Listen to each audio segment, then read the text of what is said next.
Welcome to the CURES Show, where we explore the cutting edge of wellness for our mind, body, and spirit. I'm Kara Sundlin.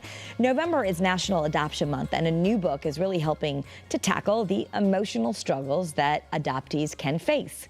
So joining us now to talk about it is an adoptee herself, Michelle Madrid. She is the author of Let Us Be Greater, a gentle, guided path to healing for adoptees. Welcome, Michelle.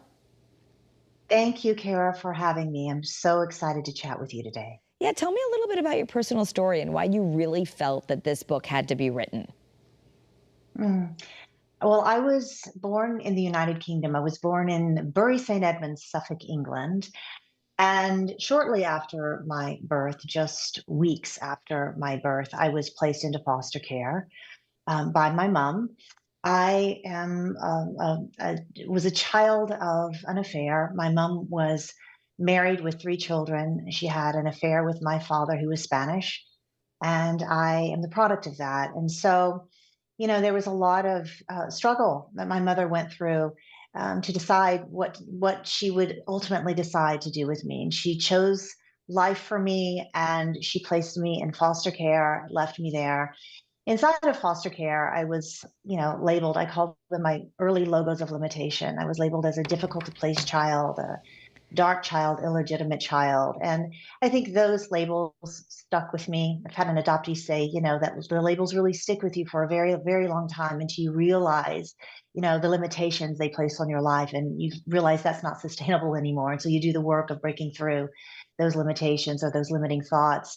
I was adopted by Americans and raised in the US, reunited with my birth mom in England during my teens. And I think that's really started my journey of self exploration, the understanding at an earlier age that I did possess a power within myself to do the work of healing. I didn't really know what that looked like at the time, but I did learn early on, Kara, that the power to heal doesn't necessarily always come from external sources. We carry a great deal of power within ourselves as adoptees Yeah. to do that beautiful life affirming work. And that's what has led me here today. Adoption is a lifelong journey. There's much to explore along this journey as adoptees. And I think as individual as our stories are, there are experiences that connect us in a very strong way as a community of adoptees. Yep. And within this book, I offer sources of, I think, empowerment for adoptees to really come home to themselves. And this might be new for some folks. Full disclosure, for those who've been watching me for a long time, you know that I wrote a book called Finding Dad, From Love Child to Daughter. I was also an illegitimate child who met my father as a teenager and ended up having a really happy ending.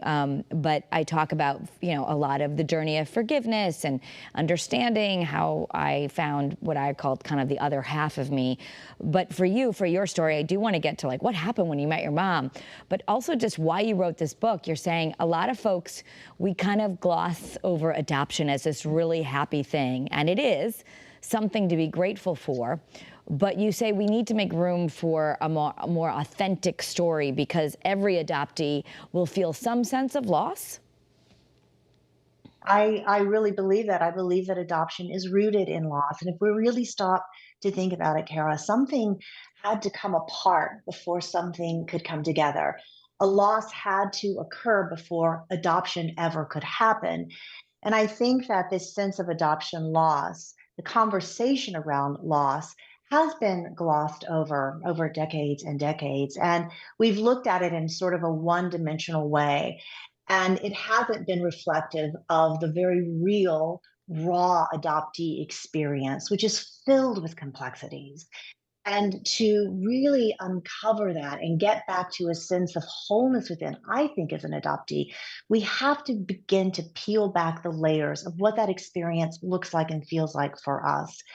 And in this book, I move through pain points. Like the pain of feeling unwelcome in the world can be very real for adoptees and can cause us to live sort of on the margins in our life. Those broken bonds and that deep sense of loss you just referred to, the pain of feeling denied access to a truth, which can cause us to sort of frame our world and our experiences from a place of distrust. There are pain points that we can experience We don't experience them all, each and every adoptee, but certainly we can connect many of us, if not most of us, to one or more of the pain points I explore in this book. And working to really hold those places within ourselves tenderly, explore them, and shift those points of pain into points of light, I think is the journey that we're all on, because ultimately the reunion with ourselves, living that authenticity, is, I think, what we all want adopted or not. And hopefully, this book helps to support adoptees and those who love them along that path. Yeah, I mean, let's say you are a parent listening to this and you have an adopted child. And in fact, one of my dear friends is going through this. They really rescued a child who fought for this child to keep them from foster care and not go back to what would have been a bad situation. And this child would be a teenager now. So what's your advice to people who are raising adopted children, who really are doing the best they can to give them a better life, but also to understand that you say sometimes they need some permission to grieve? Absolutely. I think that permission to grieve is essential. I think for parents, and I must say that I am an adoptee who has adopted. I have two children of international adoption, a son from Russia, a daughter from Ethiopia. So I do see both sides of this from the adoptee perspective and the adoptive parent perspective. But first and foremost, it is absolutely essential that we understand our children didn't come into their new surroundings and situations as blank slates. They bring with them their first story, their earliest story, that first me, the little person they were before adoption ever happened in their lives. And that comes with a sense of loss because something has shifted, something has changed. And that needs to be understood, that we're not, as adoptees, blank slates when we enter our new surroundings. First and foremost, that understanding is key. And then meeting your adopted child where they are.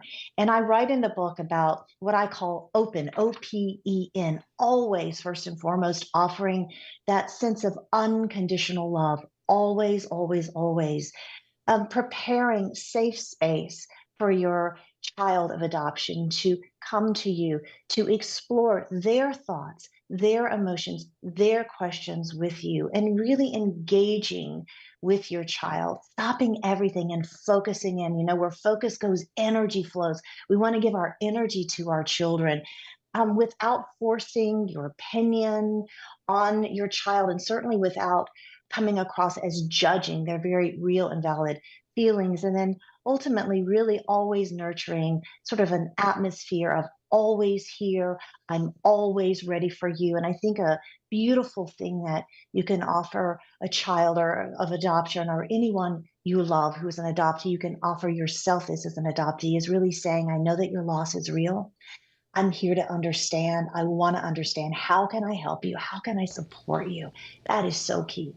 So if they're young, if children are young, you might have come to this a little bit older. If children are young and they don't seem to be asking, what's your advice? And is it just, I know in my case, my mom was always honest with me that I had this quote unquote biological father, but I didn't get really interested in exploring that. In fact, it sounded strange to me until I was older. And I had the man that she had married had adopted me. But if you're raising a child and they're not really asking, what's the best way to proceed so that you can help be open? Oh, always meet them where you are, or where they are, I should say. And that, what you just said, honesty is the best policy. Please never hide from your child that they are adopted, because there's no shame in being adopted. There's everything to explore, everything to gain as a parent if we meet our children where they are. And if we stay open with them, if we acknowledge the truth of their adoption story, and if we suggest in our own way as they go and as they grow, that we are always here for them and we're willing to hear them, and that we really want to understand their feelings, their thoughts as they mature and as they step into an understanding, of what adoption really means for them. We want them to have that ownership and agency over their life as adoptees, never, living what we want them to be, or a narrative that we've suggested, but allowing them to explore what that looks like for them, to step into the truth of who they are, and to know every single step of the way they have their loving, supportive parents by their side. So, in fact, you talk about something called the adoptee constellation. Adoptees around the world who are mobilizing, connecting, and really wanting to even change laws. Like I know here in Connecticut, there's been a movement to try and give adoptees access to their health records because sometimes you don't have that. What's changing because of adoptees being able to really connect and share through social media and through groups? Oh, I absolutely believe that. I think social media has been so powerful. Just in the knowing that we're not alone. I used to think as an international adoptee that I was just sort of all alone on this journey and sort of cast out to sea. I didn't really know where to grab an anchor. But we are becoming the anchors for each other, this constellation of adoptees coming together. I see constellations as sort of groups of individual lights, individual stars, somewhere in the dark, but we're through connecting our connections, we're emerging from places of darkness, from a place of feeling isolated, and we're beginning to shine. Those lights are beginning to spark up, and that is a beautiful thing. Social media has connected us adoptees around the world in powerful ways, and I think through that, we are learning that we're not alone. We're learning that our experiences aren't so isolated. Although they're unique, they're not so isolated. We can gain support and wisdom and perspective from each other. And I think one of the most powerful healing bombs is knowing that we're indeed not alone. And I think this has caused us to engage more boldly in conversation so that we can help each other, support each other, and certainly help adoptive families to forge greater bonds. Kara, adoptees are 4 times more likely than non adoptees to unalive themselves. So we need to have these conversations. We need to allow adoptees to go deep, to really explore what their lived experience as an adoptee looks like for them, and to know that there's no shame in saying, I feel grief, I feel lost, I feel confused. All of those things are best healed when we bring them out into the light. I think silence hinders healing. It's happened for a very long time in the adoptee community. And we're just here to say, as adoptees, we care too much about each other to stay in silence anymore. We want to help, and we know that feeling what is real is how we heal. And I'm speaking, of course, with Michelle Madrid, and I want to just name your book again, because that could be a great resource for people. But Let Us Be Greater, a gentle, guided path to healing for adoptees. The cover is on your screen if you're watching this on YouTube. If you're listening, you can also go to michellemadrid.com, common spelling on Michelle and Madrid, and find out more information. How do you... because everyone has different feelings, but how do you have both, where you might really love your adopted family, like here you are, someone who was adopted, had some issues you wanted to heal, but you're doing this again, right? You're adopting children, and that's wonderful because you must have so much compassion and so much understanding for them. But how do you handle that of being their adopted mom? And what if they want to see the other family or make them part of, find them, have this quest that they need to know, and reconcile those emotions of you feeling like, okay, but I'm the one who's raising them. I'm the one who loves them. There's probably very real feelings for parents who might have a little fear of like, what's going to happen if I bring these people into my life? Yeah, and that fear is real. I know that my adoptive mother struggled with that too when I began to reunite with my birth mom. I think it's really coming back to that truth that, we love our children and we want our children to feel fully whole and healed in this world. We cannot, protect them from the pain. There is pain associated with being an adoptee. Again, because that pain is rooted in loss, but the fear that we have of somehow losing them, I think as parents, if they reconnect to their earliest story and the biology of who they are, is understanding as adoptees, we have great capacity to embrace the both and of our experience, to love the fullest, expression of our story. So if I'm here to embrace the both and, I can say, I can experience the gain of my adoption story, all that was gained, and I can also hold my grief at the same time. And it's important that I do. Otherwise, I'm only living half of who I am. And I did that for a very long time until I just realized it wasn't sustainable to be a person who didn't feel fully alive in her life and fully connected to, the fullest story that I was here to live. And that really came to me through embracing the both and knowing that I could give myself permission to do that and having open conversation with my children as a parent. You hit on something earlier, as an adoptee, I can offer an understanding to my kids, and I'm very grateful for that. They know that when we adopt children, it's really important, I think, to remember that we become shared family. They have an adoptive family, they also have a first family. We have to find healthy, constructive ways of embracing the both and of our children's journey so they can feel safe to explore all of who they are and know that they are going to be loved no matter what. That is the unconditional part of the love that we are here to offer our kids and ultimately ourselves as adoptees. We have to give that to ourselves first because we can't give to our kids what we have yet to receive. Whether we're an adoptive parent who has adopted or an adoptive parent who is not adopted, do the work of understanding what it means to love ourselves, to fill ourselves up with that self love, to do the work of blasting through limiting beliefs that we might have. Maybe it's the fear of rejection. We don't want to be rejected by our child.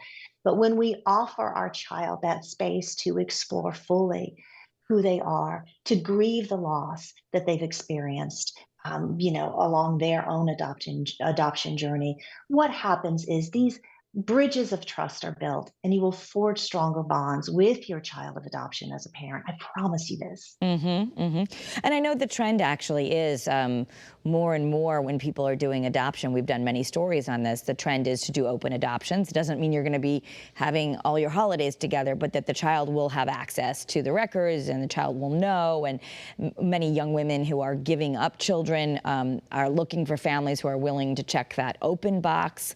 So I know that's part of it. But let's talk about your story. When you went to meet your mother, how did that go? And what wisdom can you share with others about what happens when the adopted child wants to go meet their biological family and does so? I went back to England when I was a teen. I was almost 16. And I remember, landing in Heathrow Airport. It was very busy. And I had a sense of real anxiety as I got off the plane, wondering if my mom would be there. Would she show up? Would she have, abandoned me again? All these fears of rejection were sneaking in. I felt my hands trembling. I walked through customs. The gentleman looked at my passport and looked at me and said, "Welcome home." I didn't quite know how to take that because I somehow felt like a foreigner in my own country of origin, sort of like a stranger there as I stepped into, my birth country of England. And I remember the arrival terminal was very busy, and it seemed all of a sudden, as I was sort of looking around for my mom, that everyone sort of parted, and I saw her standing just feet away from me in a lilac dress. And at first, I felt a sense of anger coming over, like I want to go and tell her all of the hurt I've experienced, the loss, and I want her to know, and I just want to face her and tell her all of this. And as I moved closer, I started seeing myself in her, and all of the anger sort of melted away, and I fell into her arms and she in mine, and we just began to sob and hold each other. And it was a beautiful, powerful connection. And I remember driving home with her. My name was changed after adoption from Julia Dawn to Michelle. She kept saying to me, "I can't believe they changed her name." And she would call me by my name of origin, the name that she gave me. And ultimately, what I learned on that trip was that my mom couldn't offer me all the answers to the questions that I had. She was a woman who was still struggling with her choice to relinquish me and the shame that she felt and had felt for years and years and years over that. And I walked away from that first reunion realizing that maybe I had been living in a power structure that wasn't healthy for me. I had been sort of living the power of they hold the power, I hold none. And I need to access and recognize that I must have had some sort of power in me to help me to heal, to help me bring some clarity to what felt so confusing at the time. And I think that's when that seed of sort of self-empowerment as an adoptee sort of was planted in that time during that reunion. What I would say, and I reunited with my mom many, many times over the course of many years. She passed away in 2019. What I would say for any adoptee who is looking to begin the journey of reunion is make sure that you're doing the work first and foremost to reunite with yourself and understand that you have everything within yourself right here, right now, to empower your life forward, to recognize limiting thoughts that may be limiting beliefs that may be connected to your adoption story.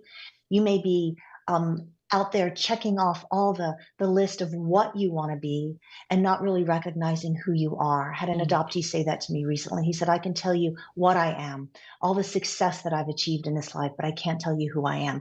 And I think that might have something to do with the fact that I'm adopted and there are things that I haven't wanted to face, have been avoiding, and it's time to take my life back right here, right now. I think that we have to understand that entering an experience of reunion really does come with understanding that no matter what, we are healthy and whole. We are loved. We are worthy. Our lives hold value before we ever enter our reunion chapter because we don't have control over what that reunion is going to look like, feel like. But what we do have control over is how we hold ourselves during the exploration of reunion and potentially reconnecting with our bio family. I mean, it's certainly become easier. I have a friend who comes, if those who are listening and watch Great Day Connecticut, Debbie Wright, who is our stylist on the other show that you were on, you know, she was adopted and she was able to find her siblings through doing the DNA test 23andMe. So I know some people are doing that. They're doing the 23andMe and they're finding out all sorts of things. In her case, she was not able to find her mother, but she was able to find a link to the father, and the father had already passed, but was able to meet siblings. Are you any advice for people who are kind of on the hunt or who might just be doing something simple like a cheek swab and all of a sudden all this information is given to them about where they came from? Yeah, absolutely. And that's happening a lot because, you know, once you tick those boxes and you swab your cheek, things can happen very quickly or not. So I think it's being willing to enter the journey, knowing that, you know, I don't have a certain expectation of how this is going to look. Mm-hmm. But I have an appreciation for the fact that I can embark on this journey of self exploration and I'm willing to wait if needed. But if things happen quickly, I want to make sure that you have a support system, that you have people, whether it's another adoptee, a group of adoptees, family members, friends, that you can lean into and share your feelings as you're moving through, you know, this time of potential reunion through DNA. Again, as you said, things can happen very quickly when we decide to make that first step toward understanding our DNA, our ethnicity, and potentially our connection with birth family members. Know your why. Why am I doing this in the first place? Is it just to explore my own ethnicity that I'm curious about? Is it maybe I really am hoping that I can connect with a bio family member out there somewhere? Know your why. Make sure you have that support system and love yourself. Hold yourself tenderly. Maybe journal as you begin this journey. Journal on your thoughts. You know, I believe it's so important to journal and not judge as a component of self care. Embrace the journey and don't be attached to a certain outcome. Just be willing to be flexible, open, and honestly in the flow. Yeah. Because I think that that's when, and open, that's when beautiful, honestly, sometimes miraculous connections are made. And it can make all the difference. You know, this DNA testing has been powerful for adoptees, but be ready, know your why, and hold yourself tenderly as you go. What about if it doesn't go well? I mean, there's also the stories of adoptees who reach out and the parents literally hang up and say, I don't know how you found me, but I don't want anything to do with this. Yeah, that's why you have to have a really good support system. And I think that's really why it's key to begin doing this work of self healing on your own, to know your value, to know your worth. So if that phone is hung up, you don't take it as another sign that you hold no value in your life, because you do. You have to remember that if the person hangs up on the other end, as much as it feels like it's about you, it's not. It's about their own sense of maybe shame and guilt that they're not ready to deal with. And so, honestly, forgiveness has to come a little bit into play here, Kara. Forgive them, but love yourself enough to know that no matter if the phone is hung up or if the person stays on the line, you are valued, you are worthy, no matter the situation that manifests during, any sort of reunion or connection. Because again, we cannot control what the other person is going to do, but we can control how we feel about ourselves, love ourselves, and care for ourselves.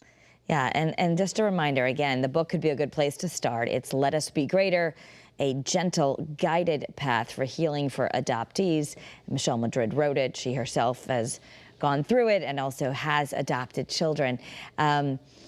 Is there anything, as we only have about a minute left, but anything that you want to advise people if they're starting this, any Facebook groups or online resources or things that they might want to bring in for that support system? Think connecting with adoptees online is key.